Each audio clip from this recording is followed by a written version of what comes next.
acting is such a beautiful journey. Hey, Dad. It's so interesting because I feel like I was operating on two different states of mind. Like, one was, this is impossible. Everyone's telling me how impossible this is. And so I didn't go running to him. I had no idea who he was. It's all my fault. That's what he said. Of course. It's never gonna happen. Word around Black Hole is, you're quite the badass. You could have been one of us. Just keep going. Every time I've wanted to quit, something happens. around, like safety rope. Pretty quickly after.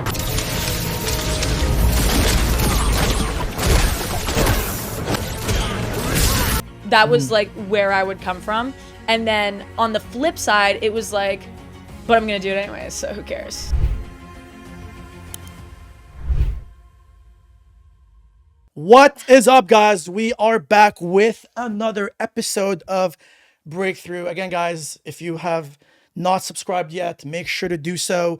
Check us out on podcast, Apple Podcasts, Spotify. But guys, without further ado, I have someone I've been wanting to get on the pod for a couple of weeks now. You know, I finally got her. She's so talented. She's done it all. She's done everything. The one and only Natalie Sharp. How's it going, Natalie? Hi. Good. It's so good to have you. What an intro. Thank you. Yeah, no, I mean, thanks for coming. Thanks for making it to the Breakthrough podcast. I don't know if you had the chance to kind of just watch a little bit of the podcast, but the reason why this is called Breakthrough is just because I feel like we often associate breakthrough to a big role or a big swing in our career. Yeah. But I think it's very important to celebrate these small wins. I don't know if you've ever read this book, Atomic Habits. I'm glad you pulled that out because I do have that book on my shelf and I have never opened it. Okay, so basically, I mean, we're not gonna go into guys. Okay, so the premise of the book is basically it's just about making small little increments. If you make small progress, eventually, the accumulation of those increments will lead into a big change in your career. Yeah. So it's kind of the same where, if we celebrate small wins, a breakthrough doesn't have to be something as big as a lead role in a show. If you just wake up in the morning and you realize hey, I can go to the gym, I could lose some weight, I could make more money, I could get into singing. That's literally just that little self-realization moment. That's a breakthrough by itself. So again, we just want to inspire people who are listening that, if you or me or anyone who can do this, then so can you. So this is kind of what started the whole idea in the first place. So thanks for making it. It's an awesome idea and I'm so happy I'm here. So thank you. Sick. Okay, nice. So I want to, because I was looking at your IMDb and honestly, it's so overwhelming. It's crazy. Guys, I don't think I've ever. Totally not. It's just I'm what haven't you been on? I mean, is there anything that's missing on there? It's honestly very amazing. It's very inspiring. Thank you. Do you want to take us through your acting debut? How did you get started? I know we kind of touched on that a little bit when we were talking. Yeah. How did you get started? What happened? I was a very shy kid, enthusiastic child. Yeah. Actually, I was really shy. I mean, really? I wasn't shy until I was put on the spot. And then I got so I had pretty bad stage fright as a kid. Yeah. And I know this because my mom, I guess I was a problem child, I'm going to say. I was Troublemaker Natalie. I was jumping off the walls. Do you know what I'm saying? Yeah. And in every home video, I'm hello and welcome to the Sharp household. Dad, get me. And it's I'm trying to be the center of attention the whole time. Yeah. Anyways, my mom put me into dance when I was 2 right. years old, because I think they were we got to put this energy somewhere. Yeah. No, there's no way we can't. We got to tone that down a little bit. Yeah. At least. Yeah. And my first show, I'm 2 years old, and I look at the audience and I run right back off the stage. So that was dance. Wait, what?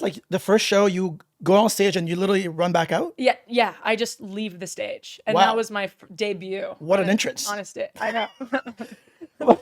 Go talking about having your money worth if you go to a show. If I was a parent, that would be hilarious. Straight up. There she is. And she's gone. Yes. Well, I mean, that was the best 5 seconds I've ever seen. And then my mom put me into singing. Singing. When I was 5. Right. And I remember my music teacher. So you really tried everything. You went to dancing. You fucking like you didn't last 5 seconds. You're like, you know what? Let's try singing. I kept going. I stayed in classes, but like that first performance was telling that I needed to work on this fear of like being watched, I think. Yeah, and then singing, I remember my music teacher the first day was like, Natalie, your turn, sing, or whatever. And she just handed me a And you've never sang microphone. before? You've never sung before? Yeah, like this is my first lesson. Right. And everyone had gone, you know? Everyone had like gone killing and they it. were all so good. Yeah. And everyone was older. I was like quite young. Right. And she just handed it to me and I just remember crying. I just started crying. Oh my God. I know. So I had performance Frights. issues Yeah. and I was really fearful. Yeah. And then that all changed for me in when I started going to school and doing plays and taking drama classes. And I think that's where I like really developed my confidence and where I felt like I belonged somewhere. Yeah. And I think that's a testament to all the teachers I've had too. Like they were just the best growing up. And I do think that if I didn't have those teachers, then maybe I wouldn't have continued this far. Really? Okay. Yeah, but they were Congrats to them. I mean, they were quite influential. Miss McAllister, you know who you are. If you're watching, I mean, Yeah, she knows. Natalie's there just because of you, so I love it. I mean, did you make it through the song? I mean, you started crying. Like, what happened after? Like, was that it? Yeah, I cried, and then I think my mom was there, and I think it was a whole moment where I don't really remember, but I think Monique, my music teacher, was just like, it's okay. Like, it's okay to be afraid. Like, and I think she just helped me through it or sang it with me or something. Or actually, I do remember, I don't know her name. I think it was Amy. This is going back to when I was 5 years old. Right, okay. So like, that's a lot to go in your memory. Like 5. I think we sang it together in the microphone and she made me feel safe in that moment. I was like, yeah, that's what I remember. That makes sense. That makes sense. I mean, if you guys are both like singing, like it makes it look like, okay, I mean, yeah. I don't know which voice is mine. We're hearing a voice in the mic, so that's all that matters. Yeah. Yeah. Love it. So then from there, I guess what did I do from there? I joined an acting school. I decided I want to do this for real because in every drama class and every drama show, I was like the funny kid. Yeah. And I always wanted to be the lead. So I always wanted to be taken seriously. And I was like, you know what? Fine. I'll like do it on camera or whatever. Right. It was like more real, you know? Yeah. I joined an acting school called JRW. No, John Robert Powers, JRP. And that's how I got my agent because there was an acting competition. Right. Like a showcase kind of thing? Showcase, yeah. And I went and my agency went. And then we just started this awesome relationship. Love it. And then I started auditioning. And then now we're like here, 10 years later. Wow. Ish. Amazing. So that was like 2015, 2014? Is that like how long we're talking? Oh God. When I got an agent, yeah, maybe even 2012. I think I got an agent when I was maybe in grade 9, grade 10. You know, you've been acting for a while when you don't remember your first agent, you know, so. Yeah. I love it. Yeah. That's so sick. Okay. And then so you've obviously like, experienced the whole, like, like in-person auditioning. So like, I guess like, when did you book your first role? My first role. And how'd you feel? Were you to the moon or were you like, I knew it was going to happen. It was like a matter of time. I always, it's so interesting because I feel like I was operating on two different states of mind. Like one was, this is impossible. Everyone's telling me how impossible this is. And so it's never going to happen. That was like where I would come from. And then on the flip side, it was like, but I'm going to do it anyways, so who cares? Like, I'm going to like prove them wrong, I guess. Yeah. Do you know what I'm saying? Yeah. And so it was like this weird, like, I don't know. Anyways, but my first thing was Untold Stories of the ER. Yes, I was actually like getting acquainted with your IMDb. Oh no, I think I'm right. I hope we're gonna be dropping some bombs in the podcast, guys. But I mean, take us through that one. What is it called? The Untold Stories of the ER. Yeah, right there. Okay, yeah. I think it was called like Turtle Trouble or something. Yeah. You know when you have to go on IMDb and you have to click on see more in each one? Like, it's just like, I'm like, bro, like, where does it end? No, it's stop. There's so many see mores. I'm like, no, stop. I'm literally, I'm clicking on see more, and there's like another page that where you have to scroll, and then there's another see more. That's how far it goes down. Thanks. That's so kind of you. Amazing, honestly, Natalie. It's such an honor to have you, for real. Oh, stop. That's so sweet. Yeah, that was my first job, and I remember I played like a paramedic. Nice. I don't think I had any lines. Maybe I had one line. Yeah. And it was like, oh no, or something, Oh, you know? no? And I'm supposed to be this super green paramedic that like doesn't know what she's doing, and it's her first day on the job, and like someone gets cut in half by a chainsaw or something. Like so ridiculous. Right. And That's so crazy. it was so cute because I guess I was too young to drive Right. myself or be on set. I don't remember. I think it was 18 or maybe I was 17. And my mom came. And so she was there the whole day with me. Your mom set. was there on your first booking? Yeah. They allowed her in? Yeah. And to the point where they were like, you're not doing anything today. Are you bored? And she's like, yes, I'm so bored. Wait, hold on. When is this wrapping up? They Like, said this to you? to my mom. Oh, to your mom. Yeah. And because my mom, like, she's not an actor person. Like, she's not, like, this is not she's her emotional world. support, yeah. She's just there to support me and, like, Right. you know, Yeah. drive me home, basically. Pretty much, yeah. And so she's like, this is so boring, right? Like, because you're there for, like, What was she 18 expecting? hours or something ridiculous. And so they were like, do you want to be an extra? Like, do you No wanna-" fucking way. So then they You got upgraded from a spectator to the fucking extra? like, I don't know if she's credited, but it's me, and then it's my mom across from me, and she's wearing a mask, and she looks like one of the doctors in the hospital. So your mom was in this scene with you in the back. It's so cute. That's so fucking It's crazy. adorable. So she was there with me on camera for my first job. Wow. I don't think you could have dreamt for a better scenario than this. And If I had to fucking ask, like, hey, like, can I have my mom in the back? Fuck yeah, like, we'll fucking get her in. Like, no, it was great. It was great. I think she actually got more screen time than I did, and I was like, stop it, mom. Stop. wow, that's I know. fucking crazy. I know. So that was the Right first away. one. Yeah. It was good. It taught me a lot. Yeah. No, I mean, it must have for sure, because clearly you've booked 50 other more after that. So, nice. I want to talk about your first big one where you had like, a couple episodes. Ooh, that. I think is it like, hold on. Is it like Speedy and Stretch? Oh, no. Or is it Speedy 90210? and Stretch was a web series. Is it 90210? No, it would be Hit the Road. Hit the Road. Okay, yeah. Rhea Swallow. Yeah. It's an innuendo. So this show it's called Hit the Road. It's a spoof on the Partridge Family. Do you Okay. remember that show? It's like Vaguely, yeah. traveling family band vibes. They wear Right. jumpsuits and Oh, it's yeah, yeah, super yeah. wholesome. Yeah. Our show, we're the swallows, so like different type of bird. Right. Actually, I have a tattoo of it on my arm.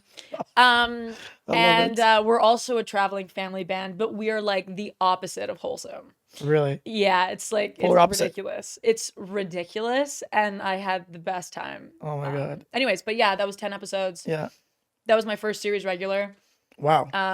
So that came in like, I would say like probably like what, 3 years into your auditioning career, I would say? Like, is that like how long it took for you to? No, it took a while. Okay. Like, let's say it took me like 4 or 5 years. Yeah, okay, that's not bad. I mean, it's a pretty good time, like to get Yeah. like a was it a recurring or a series reg? Did you say? Series reg. Okay, that's pretty good, yeah. And then you got 90210. I remember like BH 90210 is that like the The reboot? reboot. So that I didn't know they actually rebooted this. Like they had like a reboot for this. Yeah, North Shore Studios. Wow, It shot over there. that's so sick. Yeah, 6. I think it's 6 episodes. Am I right? And I think 4. Yeah. yeah, but the series was 6. The season was 6 episodes. I was in the 4. season. Gotcha. Okay. And it was like this meta take on the show where it's like the original actors are back and it's about them shooting the reboot of 90210. Yeah. So you follow the actors, and so it's not like a real reboot of like the characters that they were playing. It was really fun to be on. Yeah. And also be like rubbing shoulders and working with, the legends that those people are. Literally, Like, yeah. That was crazy. Did they bring some people from the old cast, or it was literally a brand new cast? Like there was no No, one. it was all the OGs. Like Shannon Doherty was there. They brought them all in. Like they were all in. Said Oh her wow, name that's right. crazy. Yeah. That's so sick. So like they were playing like older versions of themselves, or or Well, just them. So it wasn't their characters. It was Okay. them as themselves. So Okay. Tori Kelly. Yeah, I think so. I'm like, why am I So blanking bad with on names, things? yeah. Jenny Garth is playing Jenny Garth. Yeah, She's not playing the character that she was. right. Um, Wait, so what do you mean like she's playing Jenny Garth? Like, is that like? like she's playing herself as the actress. Oh, okay, I see. Okay. And I was Anna Blakemore, and I was hired on to the show, Yeah. in the show, Right. as the writer. Yeah. For the series. It's Yeah. quite it's like kind of complicated to Yeah. talk about. Like it's a little bit of a mind like Right, scramble. right. But I was the character that's like writing the show. Yeah. I love it. That's amazing. Okay, Yeah. Good. So, this is like something I kind of like. I feel like it's probably like the $1 million question, because like sometimes I've had like other people on the pod where, again, they have like very impressive career. What do you think is like the moment in your career where you noticed that, like, what was like the tipping point where you felt like, okay, like this is where I'm going from this, like, from a day player to like, Yeah. what did you change? Like what happened that did you like tweak something in your auditioning process that made you like more, like going up for these bigger roles? Like what happened like in your process that made you like booking more like these bigger roles? So I've never gone out for a day player. You literally started like with the big stuff right off the bat? Yeah. My agents would only Wow. Okay. Yeah, and I would talk to them about it too. Like, I mean, I'd always go for guest stars, but it would never be just like a one day. Right. Or like I was auditioning for leads and supportings and Wow. Okay. and recurrings and from the jump. Yeah. like, From the literally. get. Yeah. Okay. And to the point where I was like, guys, maybe we should start like much smaller, Yeah. Like, because I just want to like build a steady career. Like I don't have to. Yeah. So you literally told them like, hey, let's go for smaller stuff, and Right. they're like, no, we're gonna go for the real thing. Yeah. And Wow. it took so long. Like I didn't book anything for like 5 years, basically. Like Right. not one thing. Sure, there were callbacks and like some pins here and there Yeah. that like kind of keep you going. Yeah. But it was a long time, and it was like kind of frustrating to start out. Yeah. I guess like it also like I feel like it, because like I was also like in a similar situation where I booked nothing for like literally 4 years. But also like when Yeah. I think about it, like for casting to take a chance on someone that they haven't, You have to do your time. yeah, it's like yeah, you have to It's serve. like everything. And then, once you've served, you can like literally get into the thing. Because I feel like it's easier for them to really just cast someone who's they know, and they know that they can Yeah. deliver. Like they've been on a lot of shit, and they know that they can get the job done. Yeah. They don't have to like risk it.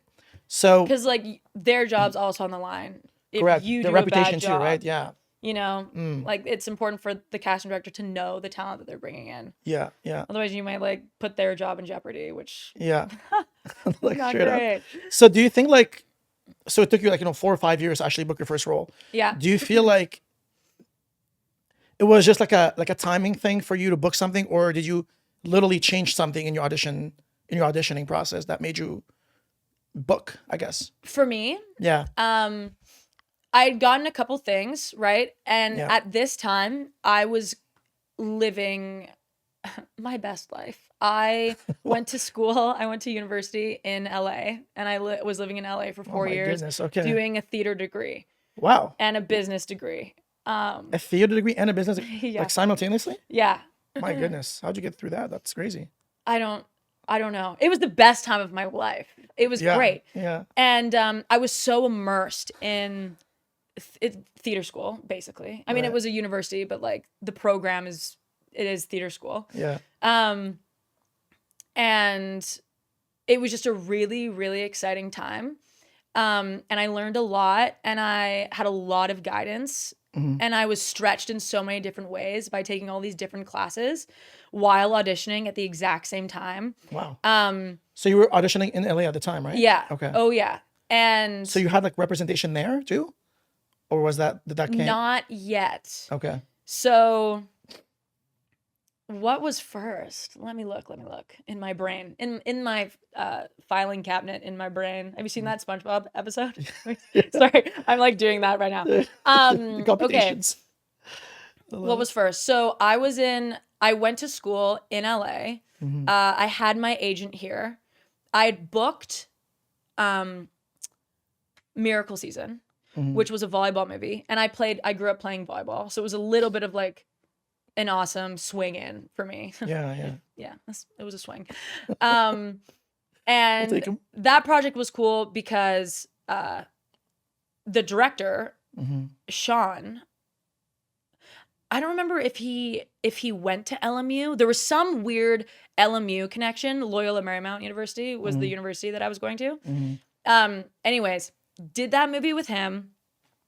And then from there, after that movie, my agent was like, now that you've done, I mean, Helen Hunt was in it. William Hurt was in it. Wow. Aaron Moriarty was the lead. Wow. Yeah. I mean, that's so high caliber guys. Pretty stacked cast. Yeah, it's rigged. It was awesome. Like that was like, I'd say like my first actual big movie experience. And then from there, my agent was like, we can look into getting you LA reps now because of this movie. And so then we did. Yeah. And then. So if it was like after one big thing that, kind of, got your foot in the door, like where people like started like, okay, like this is Natalie Sharp. Blah, blah, blah. Now, we can like start looking into like LA representation, right? That was the moment. Okay, nice. And that was great for the LA reps because they're like, you also go to school here? Yeah. So you're here? Like so you're in town? Yeah. And I'm like, yeah, I'm here for 3 more years. Like, did you have like a work visa or something? Student visa. Okay. So you had something. Okay. Yeah. Student visa. And then I would get my O1 visa, to like be able to work in the States if that were to come up kind of thing. Right. But I think your question was, did I notice a change? Yes. So honestly, back then I was just so excited and I was so immersed in the drive of like trying to chase being as good as I can be in whatever this thing is. Yeah. And it was such an inspiring moment where you're moving so fast, you don't even know what's going on around you. Do you know what I'm saying? Yeah, absolutely. Yeah. And these things just fell into place. Right. I don't really think I think I was operating at a really high level. I think because I was just so busy that I didn't have time to like worry about getting the job or not.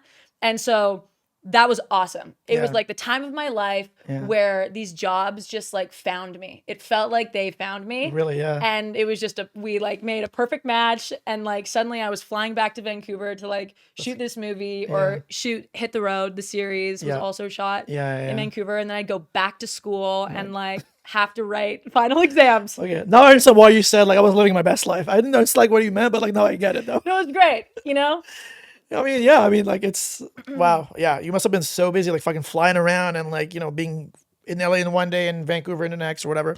It was exciting, but then with that, like when I did Hit the Road, first series regular, working with Jason Alexander, he played my dad, and it was like a comedy, right? Where it's also that's actually like really impressive. Like the first big gig, like being I mean, like obviously it's very hard to get into comedy and like it's just so.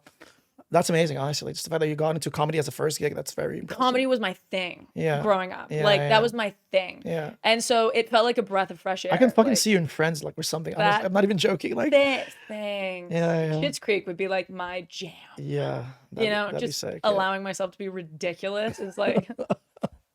would be great. It would be sick. Yeah. It's unfortunate we don't get a lot of sitcoms around. I know. I guess like you wanted it like really badly to the point where it's just sort of like materialized in your acting, right? Like you really wanted this like really, really badly, and that's sort of like just it translated into your acting at some point. That's kind of what happened. I guess. And it was all very positive. Like yeah. I didn't have time to like be negative or like It was all like life was so busy that it was just a very exciting time across the board. Like it took 4 or 5 years for you to land that. You're like, fuck yeah, all right, we made it. Yeah. But then also I think like there was a part of me that yes, I was chasing the acting thing so hard and I was like living, breathing it in school and everything. But I think because like I was doing so many other things at the same time, like I was a sorority girl, Really? Yeah. I was actually in a frat too. Oh, no way. What? Alpha Delta Phi in Montreal. Rah. Sorry. I remember it's so funny when I first moved to Vancouver. I fucking went to UBC because like I had like graduated like from engineering like not long ago at the time, and I was like in a frat for like 3 years. Yeah. And I went to UBC because like they have the same frat, Alpha Delta Phi. Yeah. And I went up to them, I was like, yo, what's up? Like I'm in Alpha Delta Phi, but like Montreal. We're brothers, yo. Bro, we're brothers. Like, yo, can you like fucking show us the signature Do move? the handshake. Yeah. They want like their signature move, the Right. initiation thing. I was like, well, I did like my thing, but it wasn't their thing. Right. But like, you know what? Fuck, show us your badge, bro. Like, well, Yeah. it worked. I mean, they got me in. It was really fun, honestly. So fun. It was honestly like the best fucking time. Like when I was like in the frat. So like you were in the sorority like in the States or here? In the States. Wow. Alpha Phi. Next fucking level shit. I know. Top house. fuck I'm it. just kidding. I don't know if we were top house. I don't want to start any fights. Let's start a brawl. Yeah. But because it was like just life was so full Yeah. that like I think Nice. acting just flowed nicely. You know? I Love think it. when you hold on a little bit too tight is when it's really easy to get frustrated Yeah. with like where you're at or like, you know. Yeah. Yeah. So Since we're on the topic of frustration, nice. while Let's we're just at talk about it. While we're at it, How are you? how frustrated are no, but so how did you like handle rejection for 4 or 5 years? Like, did you? It was I guess like super what was your hard. coping mechanism? Yeah, it was really hard in the beginning. Yeah. Did you like take it personal or like did you like you know what? Fuck it. You had so much going on that you're like, my time to shine will come soon. You know? Like, Yeah, I was really good at remaining positive and being like, it's That's gonna good. come. It will. Like it's gonna happen. it's inevitable. Yeah. You know, as long as I keep working at it, people are gonna keep on seeing me, and then eventually, Yeah. they're gonna like get it that Yeah. like Yeah. you know, Yeah. That you wanted. Yeah. Or if I'm not good enough, like one day, like I will be. Yeah. Yeah. And like I could just trust that as long Yeah. as I stay excited because this is what I want to do. Like Yeah.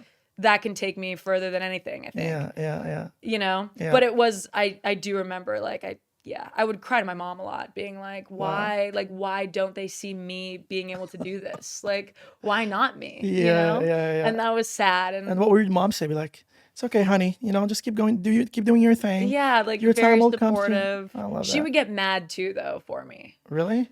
Yeah, Like you know. she gets frustrated. I was like, I mean, she's the one who's driving me to all these no wonder she was. auditions everywhere. She's like, God, give her one. Yes. What are we doing? You know? Those gas bills are getting expensive. They're not gonna pay themselves. Very expensive. Fucking driving to Langley every fucking day back and forth, man. Like it's like It's it crazy. adds up. Like back in the day when Yeah. like acting was like, you know, the OG acting way, Yeah. I was getting pulled out of school. Like, Fuck, and all of no. our friends were getting pulled out of school. Yeah. And, you know, we'd have to just be like, sorry, Mr. C, I got an audition. I got to go. They're like, good luck, Nat. And the whole class, crush it, Nat. Wow. And then you just leave with your books. You wouldn't even get get sanctioned. Like, you know what? Go for it. Yeah, That's with your so mom, crazy. and she's like, "You ready?" And you're like, "Yeah." And then you go and you crush the audition That's so or whatever, funny. and Oh then my God. you get taken back to school. He And was like, yeah. You're like, fuck. I didn't get it, guys. honestly, that was harder. It was Yeah. like 5 years of me being in high school, Right. and they're like, "Anything?" Or they'd be like, "Oh, you have another audition? Isn't that like the 4th one this week? When are you gonna hear back?" And then I'd be like, "I'm working on it." Work in progress. Why are you so mean to me? God, let me live. That's so funny. That's so Yeah. funny. So do you have like a moment on set that you felt like was so embarrassing / funny / like very like memorable that that really like stuck with you until today? I have a couple. Yeah, shoot them all. Fuck it. Like, okay, like mean, yeah. I do remember on Hit the Road. This is the sad one. Like, this is the sad one that I think I don't want to call it a meltdown, you know, because that's like dramatic. But I remember Yeah. that like this show we would film an episode every 4 days. I was in every day basically. Yeah. It was the most whirlwind summer of my life. And the dialogue had to be super snappy because the writers would write 40 pages, but it was 30-minute episodes. So like we just had to, they would always be like, you have to just say it so fast because we're just trying to like, It's clipped. Yeah. yeah, make the episode. Like, Right. and you had like rehearsed it like in a slower way. Like is that what you're saying? no. we would just be moving so fast. Okay. And I remember, and like first series regular, that's a lot right away. Right. know? Yeah, it's a lot to take in at once. It's a lot right away. And I remember like, obviously coming from a theater school background, like you rehearse, and your director tells you where he wants you and like, or she, and tells you where to walk and what to do. And they have a whole vision. In theater, it's like very specific, right? Yeah. And so this was the first time where it's like, oh, I learned that like, it's totally up to me, kind of. And a lot of it is improvised on the day. And sometimes people don't really know what they're doing. And that's like, you all figure it out together on the day. And so it was just a lot. And I'm like, what about rehearsals? Like, do those not exist? So it would end up me rehearsing the night before, basically, because you have no time, you know? Yeah. The night before with my mom. And we'd just be like reading it back and forth just to like get these words in my brain. Yeah. I remember this one day,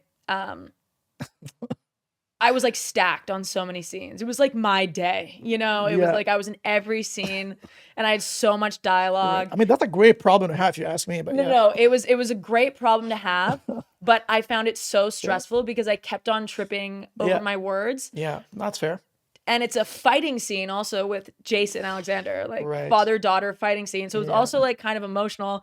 And I felt like I couldn't get it and we were running out of time. Right. And then I just had to, and I remember like, were they getting like irritated over this? Like, they weren't getting irritated, but I was getting irritated. You with were, myself. okay, yeah. Like, I'm like, come on, Natalie, just spit out the words. Like, what's wrong with you? Like, why can't the self-talk was fucking wake up call? Like, wake the fuck up. Really bad. Like, it was really bad. I've tried to get better with the self-talk. It's always been bad.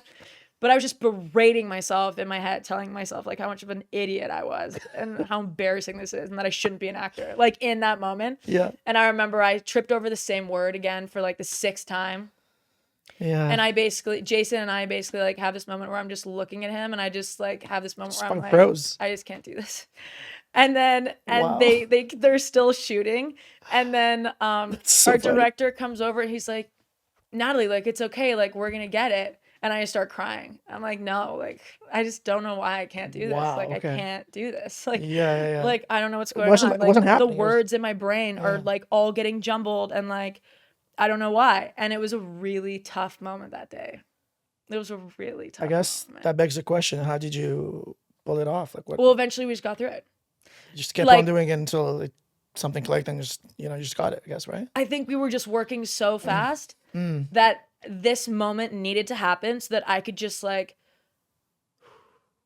allow myself to like breathe, clean slate, breathe, and then boom, we got it like the next take after. Fuck yeah. Yeah. Like sometimes things just move so fast that I guess like sometimes like the pressure around like I guess like I haven't been in this position so far, but I can imagine it where if everyone's like watching you and I guess like you also like don't want to let them down. Like it feels like you're not only letting yourself down, but also like when everyone's counting on you, not just like the cast and the director, but also all the crew who has like they need to fucking get home and like like to their wives or like whatever. You're like, oh man, like fuck, I owe it to them too, like not just for me, right? So like it's like not a thing where you're like, oh, it's about Natalie, but it's also like about other people who are counting on your performance to get through this. I don't know if that like comes into the thing, but I mean, no, like it was very much like I'm gonna be fired, okay, or like they're gonna know that like I actually fucking suck. I shouldn't be in this career actually. Like I guess I've lied to everyone, I guess. So that was really bad. But other than that, I remember on The Flash. Oh, you're on The Flash too? That's I was amazing. on The Flash. I love I'm like when I was like living in Montreal, like I was actually watching The Flash. Oh no way! All the fucking DC shows. What do you mean? What about Sunshine? Do you remember Sunshine? No, I remember the human microwave. Sunshine. Yeah. Wait, what? It's me. I played Sunshine, the villain. On The Flash? Yeah. Well, which season was this? Because I stopped watching. Like 5, 6. Okay, no, because I think I stopped at season 4, or like something, or like 3 or something. I just felt like it was getting redundant. Like the first 2 seasons were so good. The villains were insane. I was like, really, because like I was like reading DC when I was DC Comics when I was younger, And when they had the Flash and Arrow and all these shows like popping in, I was like fucking like watching. Like little did I know that they were shooting in freaking Canada. Yeah, no, it's awesome. You know what I mean? Like I thought it was like fucking this like States shit, right? Totally. And I was like, when I moved to Vancouver, like I saw the Flash, Legends of Tomorrow, Arrow. Was like, I had no idea. I was like, wait, I'm going up for that? Like I was watching this last week and like fucking. That is such a trip. Like that is such a trip to go through. Yeah. To be like, what do you mean? Like that's sick. This is my favorite show, and now I'm going up for it. So what was your character on the Flash? Her name's Sunshine, and she's You ex-military. look at were we like a superhuman, like one of those like super. Yeah, and she can harness the energy from the sun and burn people alive. No fucking way. Yeah, it was awesome. It was so cool. That's like what's that guy the fire guy? The guy who plays Robbie Amell, the guy who plays the fire guy. What's his name? I think like they moved him over to like Legends, but he was like literally like a fireman. Like it was I have no idea. Okay, whatever. That's okay though. That's okay. Anyways, Grant Gustin was the lead of that show. Oh yeah, I love Grant. Yeah, he's great. Yeah, so nice. So talented. His character's name is his character's human name, or like civilian name, is Barry Allen. Yep. Okay. Yeah. But then him in costume as a hero was the Flash, and I remember when I had to clarify a directional note on set. Yeah. I was like, sorry, do you want me to go up to Barry Allen? I mean, Grant Gustin. I mean, the Flash. Oh my God. And I remember everyone was like, this is so embarrassing. It was like my first day. I like didn't know how to address who he was. Right. I was like, fuck, Barry Allen. Are you Grant Gustin, Barry Allen, the Flash? The Flash. I don't know. Who are you right now? And yeah, it was a good moment. That was a funny, like, so I'm such a noob. Yeah. Moment. They're like, oh God, welcome to the Flash. Set. Jesus. You know? Oh my God, that's so sick. She's a fan. Get this fan off this set. No. Oh my God, that's so fun. Did you have like scenes with Grant and all the main cast? Yeah. Nice, oh yeah. nice. And I was directed by Frost. Right. That's like her name is escaping me, but she was Caitlin on the show. Yes. Right? Yeah. She was in like Sky High. Like I knew her from like Disney growing up. Yeah. And of course she's in the cast, but then she ended up going on directing a couple episodes, and so she ended up being my director for like one of them, which was like the coolest thing ever. Yeah, that's so sick. Yeah. Wow. Amazing. Wow. Yeah. Okay, let's take a step back a little bit. I want to talk about your acting process a little bit. Okay. So, is there like a method that you kind of follow when you get an audition, or even when you book something? Like, do you have like a Natalie checklist or something, or do you revert to like someone that you've studied with, like uses a little process or whatever? What's your go-to system? Well, I guess it's two different things. Like when it comes to an audition, you only have like 2 days basically. Mm-hmm. For that, it's like very fast. Like, obviously you have everything. Like, you have what you have, which is the character description. You have the sides. You have maybe a script that you could like blast through if you like have enough time to do that. Mm-hmm. And I just like break down, for the audition, it's like really basic. I just like, it's probably what everyone does. I just break down. Yeah. Just like goals. Who I think the character is, like how we're similar. Yep. I try and like find that connection first, because for me, I have to like begin with myself. Yeah. Instead of, I know some people like to start outside of like themselves sometimes and like come in. Yeah. I mean, I guess like it's also like a bit of yourself is always like infused in the character. Like, it has to be. You're never like 100% like away from who you are. There's always like a bit of like sprinkling a bit of Natalie in there, right? So yeah. Is it a? And Is then this just like given circumstances or like Yeah. beats, you know, with the Right. scene. What am I trying to do? What's the Yeah. objective? Who's the character? Who's the other person to me? Yeah. What are their fears? Like, you Yeah. know, like, all that stuff. yeah. Do you put this down on paper or do you have this all in your head? No, I write. You're like a My writer. audition sides are scribbled. There's no all over. space to add anything. It's It's all filled. yeah, no, it's crazy. Yeah. Yeah. Yeah. I love it.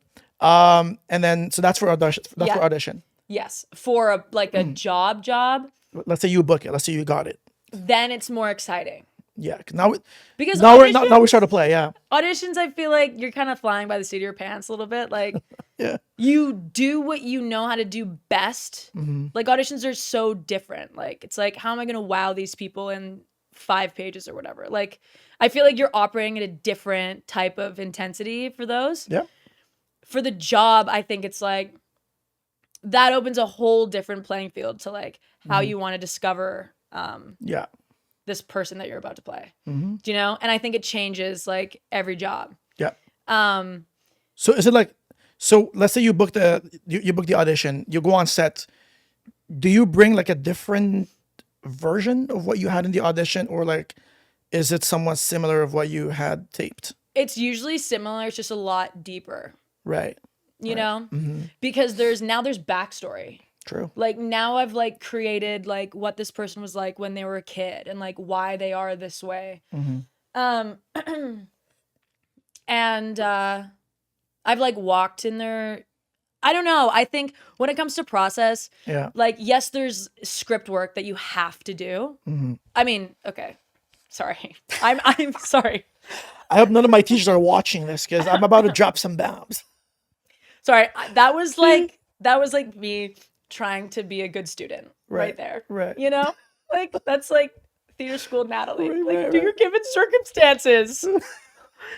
God, I was up to 2 o'clock in the morning doing these. Oh, and they're still not good enough. You're filming at fucking 2 a.m. You're My like, given circumstances were never good enough. They Right. always sucked. Yeah, Anyways, yeah. they were always so general. yeah. Anyway, that's my problem. Mm. I'm a very general, like, I when I read, I skim, you know? Mm-hmm. And so for me, when it comes to roles, it's about like really like being able to slow down and like explore in a, not in like a studying way, but trying to make it a little bit more exciting. Like trying to figure out, I mean, after you've done I guess the important stuff, which is like the given circumstance and the backstory, Right. creating that, it's like, what would they wear? Like, what would my character choose to like, how does she choose to show up in the world? Like, what's her mask? You know? Mm-hmm. I like that. And then That's how good is analogy. she like when she's alone? Like when she's private? Like how is that different? Like Yeah. Do you like perception, you know? Yeah. Sorry to interject, but No, please. do you like sometimes? I do this sometimes where like I have the lines right, so like I'm trying to play the character. Yeah. Do you like kind of like improv a little bit like before the scene, like maybe like Yeah. like just to get a feel of the character before you dive into the lines? Do you do like a bit of like improv, like what was this character like 5 years ago? Like what was he like yesterday when he was having dinner? Like, do you improv a little bit of it before you actually like, you know what I mean? Like just kind of like, figure out the voice, figure out the mannerisms, figure out the body. Like, you know what I'm saying? Yeah. Yeah. Not right before, let's say we're shooting a scene. Yeah. Usually not. In rehearsals, I mean, like. But in rehearsals, Yeah. absolutely. Yeah. Because that's all like building these memories for your character. Yeah. And like filling in these places of time, like, yeah, it's interesting. Or like music, I find is helpful. Like, what would be their playlist? Yeah, like a Pinterest board, like visuals really help me on like trying to figure out like what's her vibe. Like, you know, Right, yeah. I just want to know, like, Yeah. would I hang out with her? Like, I don't know. With Natalie and her will be friends in real life. And, Yeah, but it's like anything. I think my process, it does shift every time. And like, it's just anything that I think could just get me deeper into the exploration of like getting excited on who this person is. Nice. Yeah. You know? Yeah. Yeah. And there's so many different facets on how to do that. And I think all of them are important. And I also think that like, there's no one way to do a process. you know? I've like trained in both Stanislavski and Meisner and a bunch of other things, I guess, like in school. And I think they've given me tools to now be like, Yeah. So I can do my own thing, you know? And that's like helpful. Yeah. I feel like that's kind of what you want to, because I mean, like when you study like different methods and, you know, different coaches have like their own way of like doing things. I guess like you want to find something that works for Natalie, right? Like, so I guess you draw a little bit from, you know, from all these places that you learned from and kind of create the system that works for you. Yeah. You know what I mean? At least like that's what I'm doing. And it's been working well because it's just like you learn so much and everyone has like a different way of doing things. You're like, there's no right or wrong way of doing things. It's just, it's like whatever works for you is probably the way you should do it. Yeah. And like sometimes having a coach that I have a couple different coaches. That like are really, really helpful when it comes to like diving in, because there's also places that like you might be too afraid to go to in a script that like I'm so thankful that I've had some coaches that have worked with me that are like, you're skimming over this little piece of the script. Why won't you talk about that? Let's talk about that. You know, where sometimes if I'm doing my own work, like, am I going to be brave enough to go to these places in my own work? And so, like, that's also helpful to know, like, where your comfort level is so that, like, you know, I think I want to bring on a coach for this. And that's, like, really helpful, too. Love that. Love that. This is amazing. So now let's say, like, you're doing something very heavy, emotionally heavy. Do you, what do you use? Like substitution, breathing? Like I've heard like people use like different methods to get there. Do you have like a way for you that works pretty much most of the time when you're doing something heavy, or like, are you like the natural emotional person? Like, are you like, does it come easy to you or kind of depends? Yeah, it's interesting. No, for me, I try and just like really put myself in the moment and in the circumstances and try and trick my brain so much to the point where like I am going through this moment right now. Right. And that I literally try and just convince yourself, convince myself as hard as I can. If that does not work, then I try and find some sort of trigger. For me, for Natalie, or for something that like my an ideological trigger that I have and maybe my character also has that we both connect on. That can like, you know, get me there. But absolutely. But the thing is also, I feel like, so when you try something, right, and you say like, you know, let's say it doesn't work, I'll do something. I mean, do you do this like in the moment? Do you substitute real quick something to try to get you there? Like, do you find like you get in your head like sometimes when you do that, or do you have all this like prepped up and like if plan A doesn't work, all right, we have plan B like ready to like, you know, to fire off? Like, is it all like ready to go, or we kind of just like it's on the fly? Like it's just like what you're trying things in the moment and very quickly to the point, like it just seems very natural. Like you're not really thinking about it, because it's very easy, like, you know, to get caught in your like you're in your head where you're like, fuck, you know, like I was like testing this, I was like rehearsing this, the breathing was working, but it's not working today for some reason. All right, let me think of like a memory real quick, see if that works, right? Like, you know what I'm saying? Yeah, it's interesting because like film is so hard, I find. Yeah. Because I feel like actors were so trained, especially in a class setting or like in theater, which is basically a class setting, like just so trained to like ride the wave of adrenaline and emotion. Yeah. And like that, I've found it just comes, like it just happens. Right. If you're truly in the moment with the other person. But there are times, like especially on a set, where it's like, cut, lights, we got to adjust the lights, and you're like listening to people talk about stuff that you don't care about, and you're in the fucking and you're like zone, in the middle of getting there, and you're like, are you fucking kidding me right now? Are we joking right now? That's crazy, you know? And then they're like, just kidding, it was all fine, and go.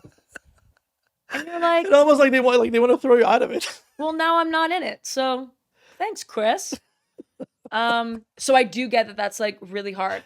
Yeah. Those moments I think are hard for everyone. And I think that's when you just really lean in and breathe and like get reconnected. It's all about connection, right? Like connecting to like, Yeah, go back to the circumstances and like your yes, goals what and you've prepared, like trusting what it. you know, trusting it, and just being able to like trust that moment with your scene partner and like know that they've got you and you've got them, and like, Yeah, absolutely. you know, and there's always another take, right? Like, Yeah, yeah. yeah. I mean, sometimes many takes, right? Like yeah. I've seen like freaking 30, 20 takes sometimes. It's Yeah. crazy. It's just, it depends like how flexible production is and how much time do they have, right? Totally.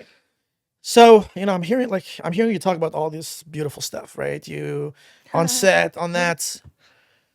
What is the end goal here? Like, I mean, what's the finish line? Like, you know, paint us a picture of like, what's the end goal for Mrs. Sharp? Like, where does this end? I guess never gonna end, but like, where is this like? We made it. What has made it look like? I'm still trying to figure that out. Yeah. This is the answer I get most of the time. I'm trying to figure that out. I love it. It's amazing. For me, I feel like I'm on a cool wavelength. I think I'm in a cool time right now because like I'm no longer the teenager. And so I'm seeing this like switch into playing roles I actually want to play, if that makes sense. Like bigger roles, more complex. Yep. So I don't think I have an end goal. I just want to keep on going and like keep growing and building this thing. And I want to get better at it every job. And I want, just to like be fulfilled and work hard and like do stuff that I care about. And I mean, do you feel like you like when I was in high school, I would have said to win an Oscar, right? But that's like we've had to do some work on that, right? You know, on we have to revisit. I was really ambitious. And I mean, it's good to be ambitious. That's what keeps good. That's what keeps you going. So, do you feel like you want to? Are you trying to go to LA sometime? I mean, like you've been there, obviously. You went there. Do you feel like you want to stay here? Like, do you feel like you want to end up there again? Like, or do you feel like you're kind of happy like about how things are going right now? And because like I'm gonna be honest, I feel like I'm a very analytical person, and I feel like that's probably like, you know, my engineering person talking. I'm a very analytical person, and sometimes when I look at the most successful actors in town, and again, correct me if I'm wrong, but like every time I see those shows, like the biggest shows in town, number 1, 2, 3, they're always from LA. Like they're always like pretty much from LA. Like it's really, really hard sometimes for us as Canadians to get like a lead, you know, whether that's 1 or 3. Do you feel like if you want to get like a big lead on a show, we need to move like down to LA and like, you know, get some sort of like, not only like representation, but like, you know, we need to like stay there and like, you know, get like establish ourselves in LA? Or do you feel like this can't happen here? I think in the past, I think that was definitely a thing. You had to be there. I think since, you know, technology is kind of like shifted and now we have self-taping. Like self-taping was not really a thing. I mean, it was when I first started. Yeah. It was, but that was like the backup option. It's like that's either if you're like really, really sick or like for some reason you can't make this audition. Right. They might get a tape. Like they might allow a tape to come in. Yeah. Now that taping is is such a big thing, I think this is such an exciting time because it opens the world up to be discovered more instead of having to be in one place. Like, you can literally be anywhere. And just you can be anywhere, you know? Yeah. I do think having LA reps is important. Just because they've done all the networking for you and you know, it's going to be easy for them to like, to talk you up to some casting director because they all know each other. Basically. They've been doing it for a long time, right? Like, fair. But do you feel like isn't it easier, like if you're American to get like, I mean, they usually always going to prioritize Americans over us. Like we're going to get like, you know, we can get like series rag and recurring and all that stuff, but it's really hard sometimes. I feel like, again, like when I look at the shows, like when I look at like, you know, number 1, 2, 3, it's always like someone who literally lives in LA, like they're American, they have like American citizenship. they're established there and they're only here because they're shooting, like, or else they would be down there. Do you feel like it's, I mean, like, again, like I've seen some people like, like being leads and like, but also like from what I see, like sometimes it's just, again, I don't know, like I feel like sometimes maybe we do want to go to LA, but like also there are some people who's made it, but it's very rare, Yeah. Yeah. I don't know. I think what do I think? I think it's definitely more possible now than Yeah. ever. Like that may have been the case, Yeah. but I do think it's more possible than ever that like Canadians are going to be getting a lot of chances, especially since like there is so much that's coming this way. Yeah. Especially Especially that I think doors are just going to swing open. And then once you've had a couple roles, then like you are like, roles that kind of take you to the next level. Yeah. Like you're going to be considered no matter if you're American or Canadian. Like you're going to have a seat at the table. Do you know what I'm saying? Definitely. Yeah. Yeah. So Yeah. No, for sure. I think, but I do you make a think, point. but I do think like when pilot season was a thing, like that's not a thing anymore, but Yeah. it was. And like you would have to go to LA Yeah, literally. I remember that, like, and like before drive COVID. there or whatever, make Yeah. it like a fun trip. Yeah. And like for 2 weeks or whatever, and then you'd have to go into all these office buildings and do all these auditions and just meet a bunch of people because you're trying to get your name out there and you're trying to be like seen and given a shot, Yeah. But like that doesn't really exist anymore. Yeah. So It's funny. it's kind of cool. Like I Yeah. think it's in a way it's even the playing field. At least that's how it feels. And Yeah. so I think, Yeah. Do you like this way? crush your tapes, just crush your tapes. I mean, literally, yeah. I mean, like you fucking get to do the- them as many times as you want and Yeah. fucking send your best takes. So like, do you feel like you like this way of auditioning more? Like the new, the post-COVID way, like, like the self-tape? Or would you rather go back in the room like we used to do before? I love self-taping. Yeah. I used to hate it. Really? Well, because I was like a performer, you Yeah. know? Right. Like, You come from theater. Yeah. So. That makes sense. so I like fed off of that energy in the room and the Right. adrenaline and like Yeah. being there and blacking out and like it was always so exciting, Yeah. But now I think, I think now I'm so much more of a technical actor because I've been able to like watch myself. So I think watching myself on a screen, Yeah. I know like before people are like, don't do it. Like, don't watch yourself. It'll screw you up or whatever. Yeah. I actually think it's helped me in film and TV because I was such a big actor.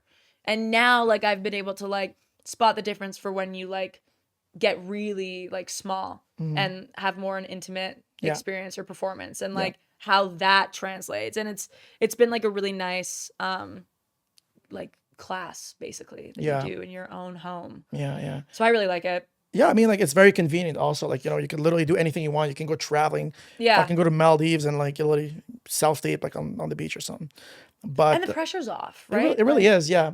But also, I feel like if you do book the job, you're gonna be brought to go to set. So Yeah, you have to know how you have to know do like it. yeah. So you have to be used to like really do it in front of people. So you gotta do what you gotta do before you go on on set. And if you're someone who's like shy when people look at you because you're fucking Yeah. used to like self-tape and no one's looking. Yeah. Yeah. Or like sometimes like if you don't know how to, stop on a mark. Yeah. Like that's been a thing too. True. That's so fucking true. Oh my god. Yeah, that was like Yeah. literally. It's like we forget, Yeah, because we're so connected. Like, who fucking cares about a fucking mark on the floor? Right. And it's like, oh right. Yeah. Right. I forgot about that. It's not Right. wow. Totally. How do you like? So when you do a comedy scene, right? How do you tackle a comedy scene versus a drama scene, right? Like you obviously, do you do something different when it's like when it's comedy, like whether that's sitcom or like a comedy feature, or like or some sort of like comedy? How do you approach the scene or like the character? Are you trying to? Obviously, you're not trying to be funny, right? Like you're trying to just really bring, I guess, a bit of your personality in it. But how would you like tackle like a scene like comedy versus like drama? Obviously, yeah, two totally different genres. Like, and there is like a lot of probably levity in one than the other. Yep.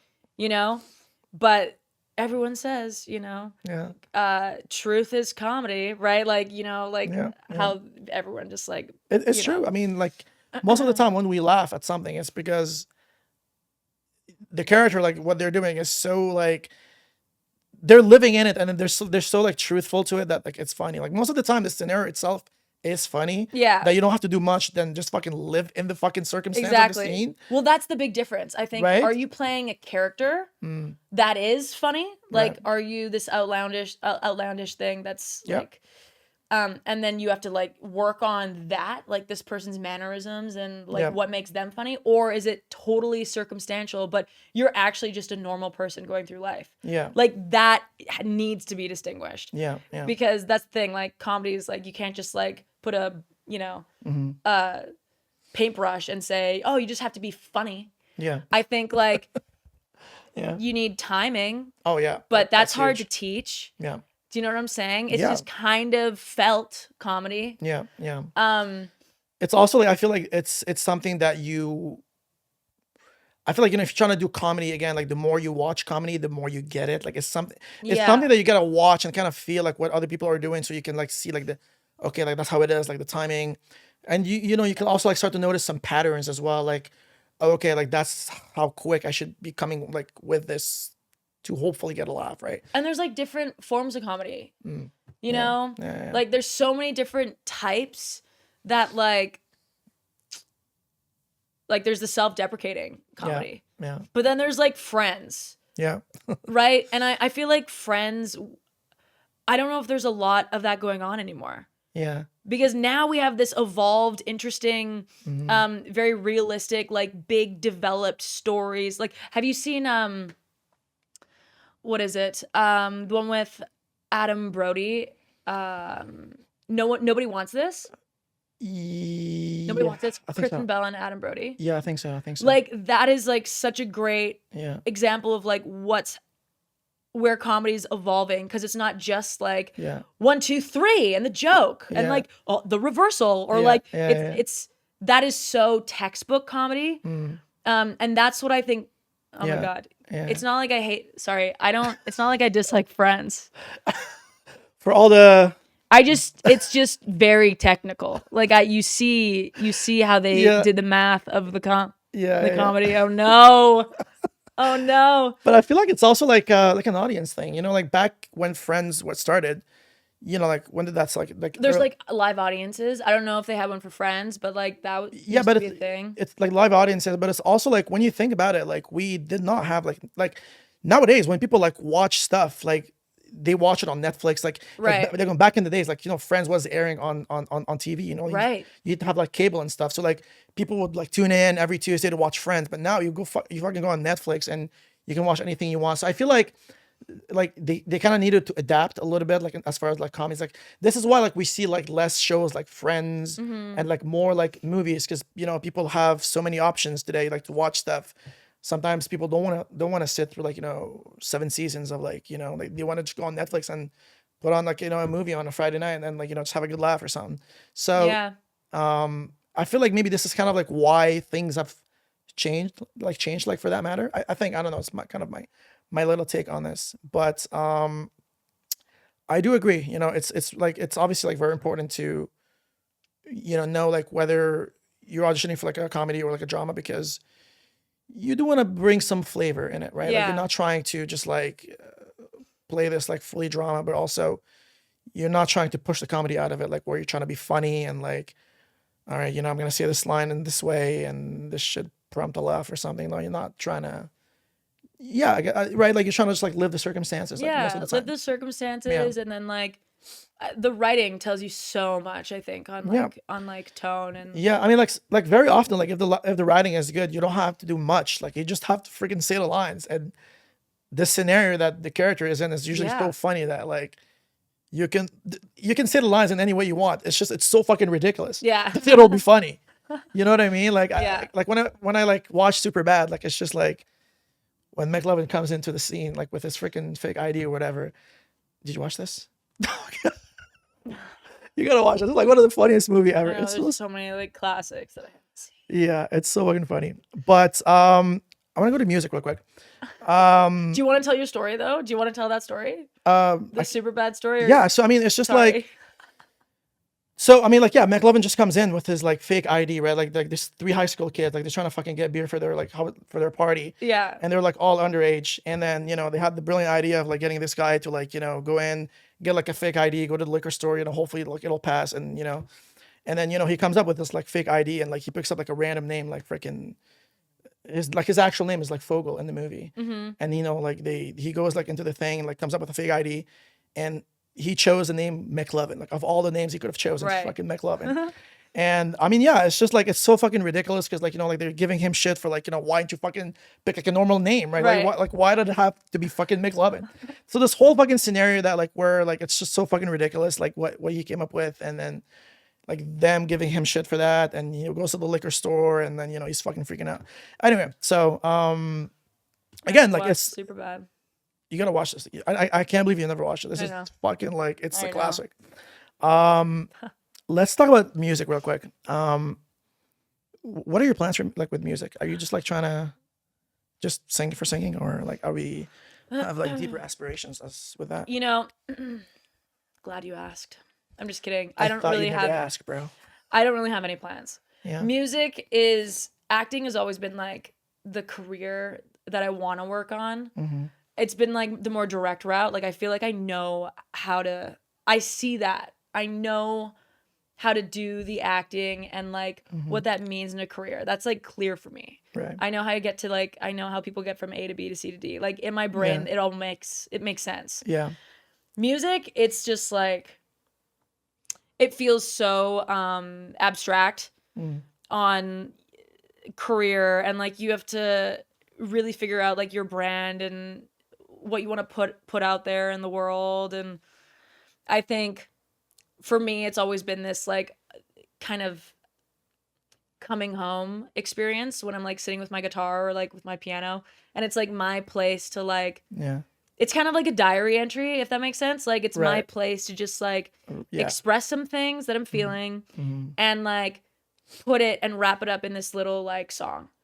Nice. Do you write your own songs? Or? Yeah. Nice. Love that. I mean, I got rid of my piano. And so I haven't really been writing that much. But during COVID, there was like, I would sit down at my piano and it just felt like my best friend. Like we would just hang out and it was the best. I mean, you were locked at home. Like what? Yeah. It was the best feeling in the world. COVID was great for me. I'm kidding. Something good came out of it. But that's the thing. Like, I think and I've been experimental with music. And genres and stuff. You got rid of your piano? And then what'd you keep? Like, do you have like a guitar now? I have a guitar. Yeah. Nice. Piano was just like way too big, and I live in a studio apartment, so. Gotcha. Yeah. It was like an upright. So it was like a space issue. It was a space issue. Right. So you didn't want to get rid of the piano. It's just because you needed some space. Yeah. So what did you use the space for? Like, did you get something else instead of the? Like a table. Wow. What a swap. A piano for a table. That's sick. Yeah. Now I self-tape in that space, I guess. I love that. But yeah, music is like very, I think like special. It feels special. And I don't know if, I don't know if I want to like put that out in the world, if that makes sense. Like why not? I mean, what do you? Because I don't want people to ruin it for me. I don't want people to be like, why are you doing this like type of music? You should do this. Or like, why are you like coming across as like your authentic self? Like, why don't you become this like rock star? Or like, why don't you become this pop star or something? Like, I just don't want to be labeled anything. And I just want to like share with the world, like what I'm doing. But do you feel like that would affect you? Like, I mean, I feel like I wouldn't care what people think. I would just do my own thing. I don't know, but that's just. Yeah. Would that like if like that exterior pressure, like the type of music that you're doing, like would that really be like, oh, like I'm gonna go in the Instagram comments and be like, fuck, well that guy said like I should be getting into rock. I've been fucking doing like whatever, like fucking hip hop for like all this time. Well, like people are mean, Yeah. Especially on the internet. I feel like they are. Guys, be nice, please. Yeah, like. Yeah. Yeah. I mean, all art, personal art, it just feels like kind of personal. And so whatever I release, Yeah, I don't know. Like, I guess it's just like I'm a little bit. Music is a fragile kind of. Right. I don't know if I'm ready, but I am releasing something soon. Nice. Can we get like a little bit of what are you releasing? It's called Angels, Angels. and it's a song that I wrote during COVID. Sick. And it's like a feel good song. It's actually about chasing your dreams. Okay. Um, Wow. I mean, what a better theme to say this on. yeah, and like it talks about like how it's, it's like hard. Like the journey of chasing your dreams is a hard thing to go on. Mm-hmm.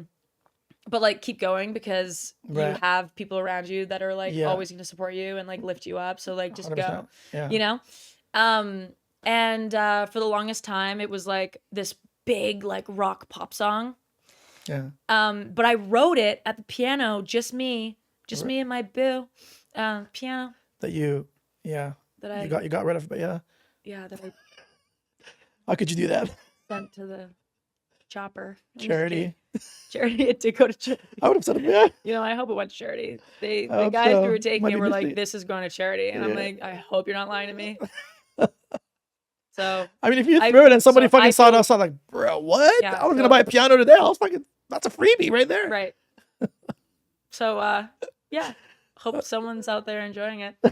Or I was like, why don't we just put it on the street? Like, why don't we just leave it in the neighborhood That's and it can be literally what- like a cute neighborhood piano that people play. But I don't know if that's allowed. Like, what do you mean? I'm just gonna leave my massive upright piano. That's just, literally like, what my mom does. I don't know about you. My Really? mom, I kid you not, like, I was in Montreal the other like last year, and kid you not, I was just going home and I was passing through my the garage or whatever, and I saw a bed near the garbage, Uh-huh. and I was like, wait, is this our bed? And I went in, I was like, Mom, did you just throw our bed away? Like, wait, what is this? My mom throws like weirdest shit sometimes when she doesn't want them. She gets very lazy. She doesn't feel like, put them on the marketplace. You know what? Like, just make some space. Yeah. I mean, needless to say, like an hour later, the bed was gone, right? So, Yeah. it's just, yeah. So, Thanks a lot, Mom. Yeah. I mean, yeah, Mom, Nice. thanks for, Guess I won't be sleeping at home anymore. I guess, yeah, Fine. fuck. Give me one more reason to crash at my friend's house. Okay, nice. So, But yeah, that's gonna be a thing. And now it's just super stripped down and like very real and raw. And it's a Yeah. recorded live session instead of this being like yeah, instead of it being this like Mm. perfect like radio ready song because Yeah. that just didn't feel right. I was like, yeah. no, this is not a song that I want to feel like So, if you, performance. Yeah. It's like this is like coming from like it's like coming from the heart. So I just Yeah, want you're to inner be child. like Yeah. I just don't exactly. That's funny that you say that. Yeah, You just said inner child. I did. What? The All right, we're on to something big, guys. Let's see what it is. What's up? What photo. did I trigger? That's so cute that you said that. The photo of the song is a photo of me when I was a kid. I knew it. I know. I felt it. Aw. I felt it. See, like, I mean, if this is not a sign for you guys, for you to put that out there, I don't know what is, honestly. But, well, I'll be watching on Yeah. Spotify Oh, or, yeah. It's exciting. yeah. I'm excited. Well, I mean, if you do put it out, let us know, because I Yeah. do wanna listen. All right, before we wrap this up, Mm-hmm. anything you want to share with us right now, as far as like maybe, are you working on something, like with some? I mean, I don't know if you like signed an NDA or something, but anything you can share with us as far as something that you're working on, something in the works. Doesn't have to be like acting related, like any maybe resolutions this year that you have. Oh, Anything you want to maybe just.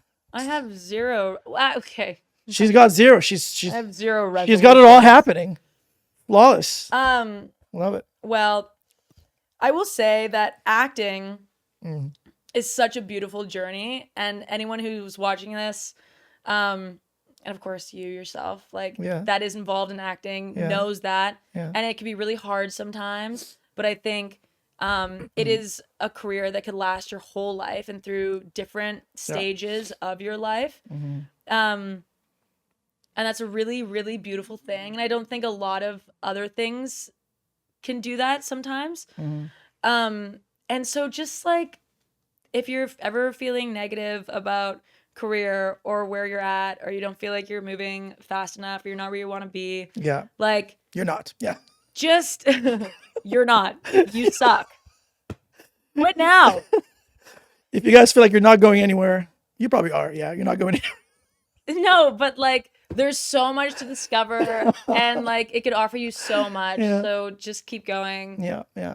Because every time I've wanted to quit, something came happens. around, like a safety rope. pretty quickly after. And I think like if this thing is for you, just trust it and keep going. Nice. But with that, I did just shoot a show that I'm really excited about. Nice.